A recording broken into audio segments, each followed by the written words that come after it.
Dios les bendiga nuevamente. Quien habla para ustedes, el pastor Manuel Colmenares. Y me siento gozoso de estar nuevamente compartiendo la palabra de Dios en este tiempo especial a todos los que nos están escuchando por las redes, en Vida TV Play. Dios les bendiga. Y estoy aquí hoy con nuestro pastor Ricardo, pastor de la iglesia Cristo Vive también, del área musical. Pastor, saluda a aquellos oyentes. Bueno, de verdad Dios les bendiga mucho, un placer saludarlos, de verdad que sí. Gracias, pastor, por esa invitación y gracias, Juan Carlos, también por traerme a este lugar y pues poder hablar un poco acerca de lo maravilloso que es Dios en cuanto a su palabra y lo que Él tiene para nosotros en esta tarde. De verdad que espero que sea un tiempo de edificación y pues que salgamos de este encuentro bien bendecidos a través de lo que Él tiene para nosotros en su palabra. Amén, pastor. Entonces, pastor, cuéntanos en la tarde de hoy, ¿qué tienes para compartir con nosotros? Pues hay un tema que me gusta mucho hablar y es acerca de los siervos de Jesús, ¿no? El seguir a Jesús verdaderamente, o sea, el ser un siervo de Jesús no es fácil, pero antes de quisiera que tocáramos, si usted tiene su Biblia, les recomiendo que la abra en Lucas capítulo 4, versículos 26 y 27. Vamos a tocar un poquito de ese tema que me apasiona y el Señor nos muestra algo importante porque son palabras de Jesús y pues quiero que toquemos algo ahí muy sensato. Si me lo puede leer, pastor. Claro que sí, pastor. Dice la palabra del Señor, Lucas 14, 26, dice: si alguno viene a mí y no aborrece a padre, a madre, a mujer, a hijos, hermanos y hermanas, aún también a su propia vida, no puede ser mi discípulo. Y el que no lleva su cruz y viene en pos de mí, no puede ser mi discípulo. Pastor, encuentro algo bastante interesante esta palabra, ¿no?, acerca de Jesús, porque habla de algo muy fuerte, ¿no?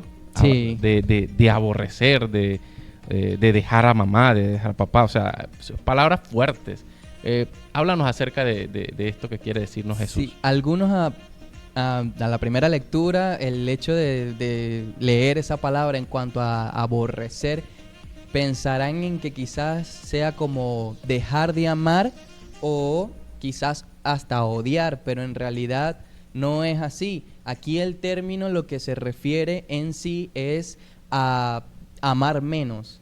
Con exactitud, amar menos no tiene nada que ver con el hecho de odiar, porque entonces en ese tiempo, cuando Jesús enseñaba, le era difícil, por ejemplo, a los fariseos, les chocaba completamente que él expresara esas palabras porque ellos pensaban, este hombre está yendo en contra de las enseñanzas del mismo Dios, el hecho de no tomar en cuenta el primer mandamiento con promesa, que es honrarás a padre y a madre, y se te añadirán vidas, se te añadirán años a tu vida, ¿no? Ajá. O sea que para el pueblo judío esto era Como un una choque. aberración. Sí, porque era realmente, estamos hablando de que le estás diciendo a una cultura que honraba mucho a la familia, Uh-huh. aborrece. Aborrece.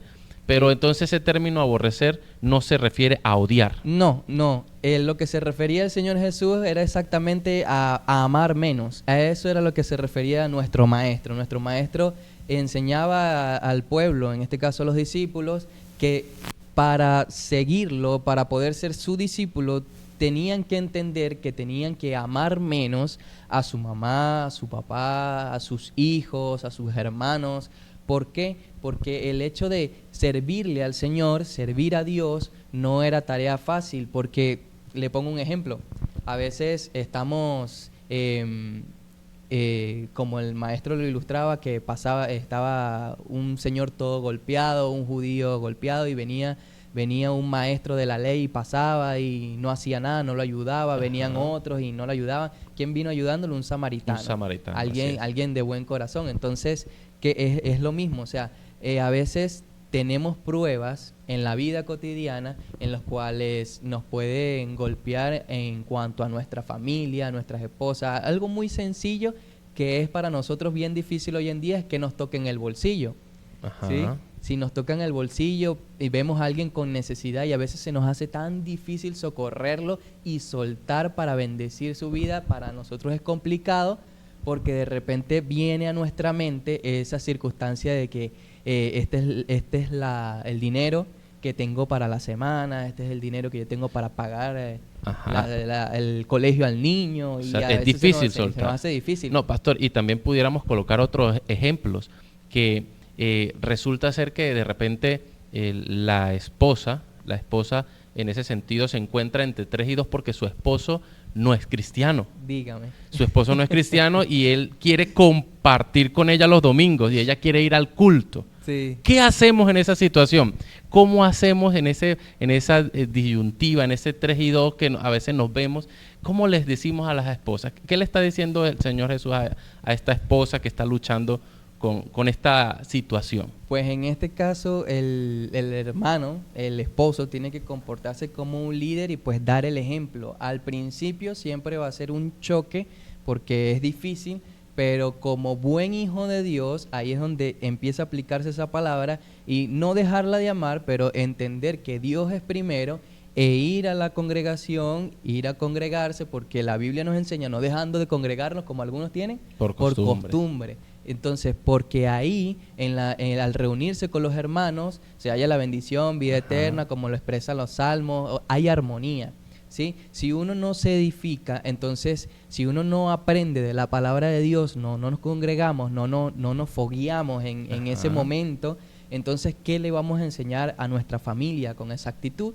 No tenemos nada para enseñar porque no hemos aprendido nada. Entonces, si ese líder, ese jefe de hogar va a la congregación y se llena de Dios, se llena de su palabra, al llegar a su casa puede cambiar el semblante, les llegan las pruebas y de inmediato sabe qué hacer, porque ahí es donde tiene las herramientas adquiridas para ser un hijo, un siervo de Dios, un discípulo de él. Y cada discípulo entendemos muy bien que se tiene que parecer más a su maestro. Sí, así es. Así es, pastor. Y aquí en el pasaje de versículo 27 habla de el que no lleva su cruz.